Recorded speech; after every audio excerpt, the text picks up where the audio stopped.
When it comes to buying a home, most folks just think about the down payment and they're like, hey, that's a big chunk of money. Once I've got that in my savings account, I'm there, I'm in the game, I'm living the American dream. All right.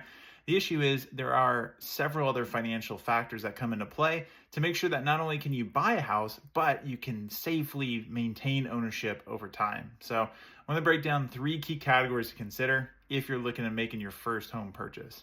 The first is closing costs. So these are, we're looking at fees for the loan origination, for title, for a bunch of different things that go into just the acquisition, right? So depending on the circumstances, that could be 2 to 5% of the loan amount.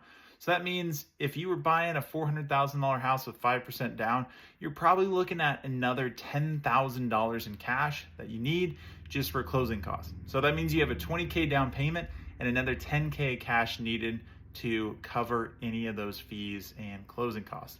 All right. The second category is there's more than just principal and interest. So 400K house, it's 5% down at 6% interest, runs you about mortgage payment of $2,650 a month. There's $150 in private mortgage insurance, another $150 in taxes, probably another $150 in home insurance, right? And you want to set aside a couple $100 for home maintenance. That right there is an extra $650 a month. So that pushes your $2,650 payment up to $3,300. Okay. And that's also not counting any HOA. And you have to imagine that some of those fees are going to go up over time. So you have to think about it of, can I sustain a $3,300 a month payment, not $2,650?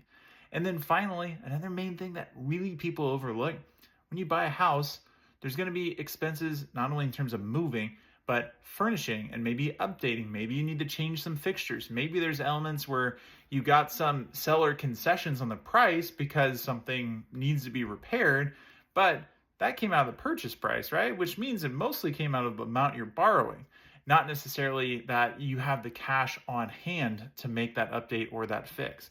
So you need to really evaluate what changes need to happen and when on buying a house so you can have the liquidity available, right?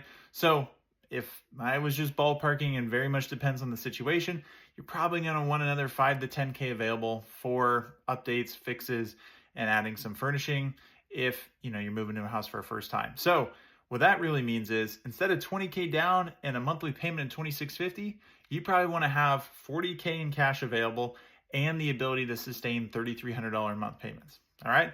So that's the way I would look at it. Don't get big eyes and think, hey, this is going to be great. I'm going to buy this house because I got my 20K in the bank. You really got to think about it. Make sure that you can sustain it.